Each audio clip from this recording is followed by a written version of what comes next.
सनातन धर्म में मंदिरों में जाने और वहां पूजा करने के कुछ नियम निर्धारित किए गए हैं। इसी में एक नियम है कि शिवलिंग की परिक्रमा हमेशा आधी ही की जाती है। लेकिन बहुत लोगों के मन में यह शंका होती है कि आखिरकार शिवलिंग की आधी परिक्रमा ही क्यों?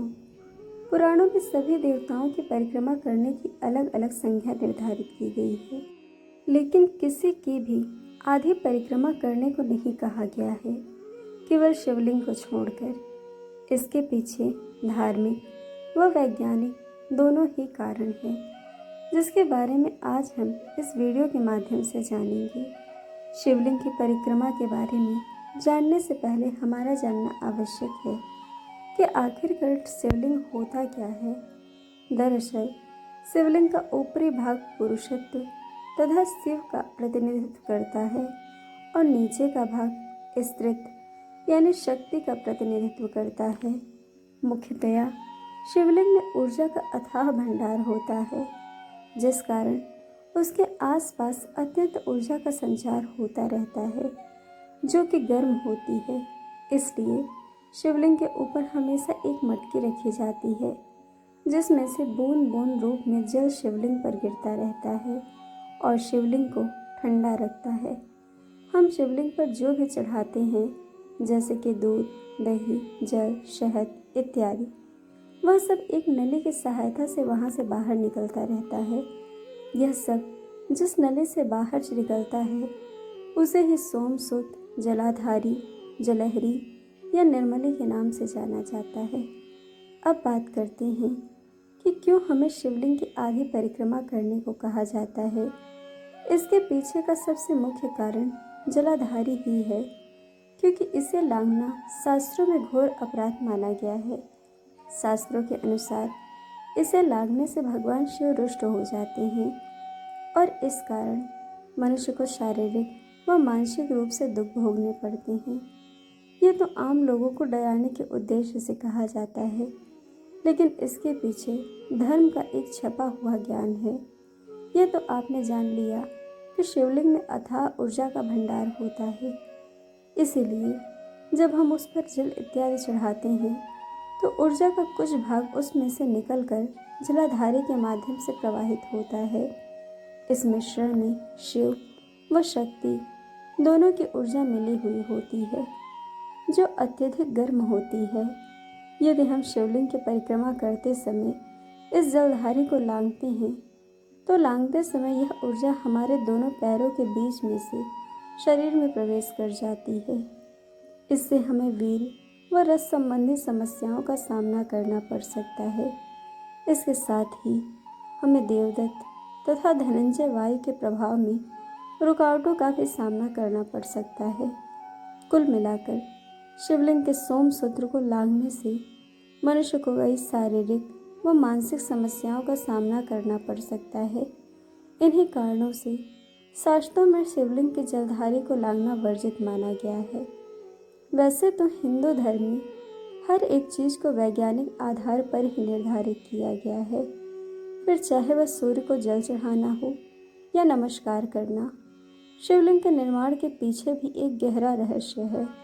दरअसल शिवलिंग हमारे संपूर्ण ब्रह्मांड के आकार या फैलाव तथा परमाणु ऊर्जा का संकेत है। भगवान शिव की नगरी काशी के भूजल में भी परमाणु ऊर्जा की तरंग पाई गई है।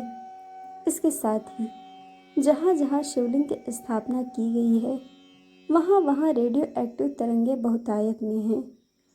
शिवलिंग का आकार और परमाणु केंद्रों के आकार में भी बहुत समानताएं पाई जाती हैं। इन्हीं सब कारणों के कारण शिवलिंग की अर्ध परिक्रमा करने को ही उचित माना गया है, अन्यथा हमें इसके कई दुष्परिणाम भोगने पड़ सकते हैं। शिवलिंग की परिक्रमा को अर्धचंद्राकार परिक्रमा के नाम से भी जाना जाता है, जिसको करने के कुछ नियम होते हैं। आइए शिवलिंग परिक्रमा करने की पूरी प्रक्रिया के बारे में जानते हैं। शिवलिंग की परिक्रमा को हमेशा अपने बाईं ओर से प्रारंभ करना चाहिए, अर्थात आपका दाहिना हाथ शिवलिंग की ओर होना चाहिए। बाईं ओर से परिक्रमा शुरू करने के बाद जलाधारी तक जाएं।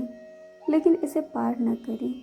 अब झुककर जलाधारी को प्रणाम करें और उसमें से बह रहे जल को छूकर सिर पर लगाएं। इसके बाद वहीं से वापस मुड़ जाएं और वापस शिवलिंग के सामने आकर अपनी परिक्रमा पूरी करें। अब कुछ भक्तों के मन में शंका होगी कि क्या हम शिवलिंग की आधी आधी करके एक से ज़्यादा परिक्रमा भी लगा सकते हैं?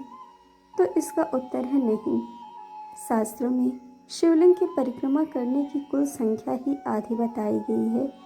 कहने का तात्पर्य यह हुआ कि आपको बस केवल एक बार ही शिवलिंग की आधी परिक्रमा करनी है, उससे ज़्यादा नहीं।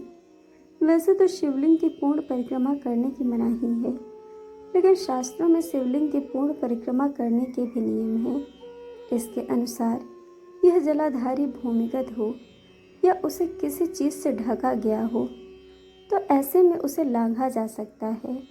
शिवलिंग की आधी परिक्रमा करने को इसलिए कहा जाता है क्योंकि इसके ऊपर से जाने पर जलाधारी की ऊर्जा हमारे अंदर प्रवेश कर सकती है।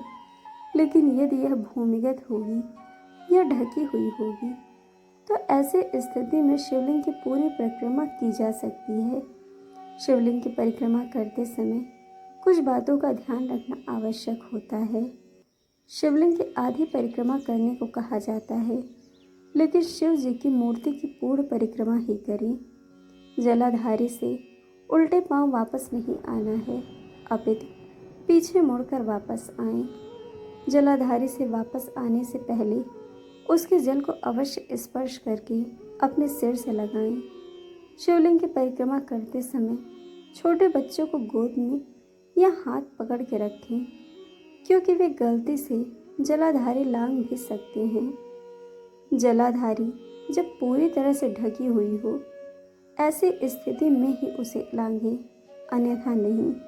दोस्तों, आशा है कि इस वीडियो के माध्यम से शिवलिंग की अर्ध परिक्रमा के बारे में आपकी समस्त संख्याओं का निराकरण हो गया होगा।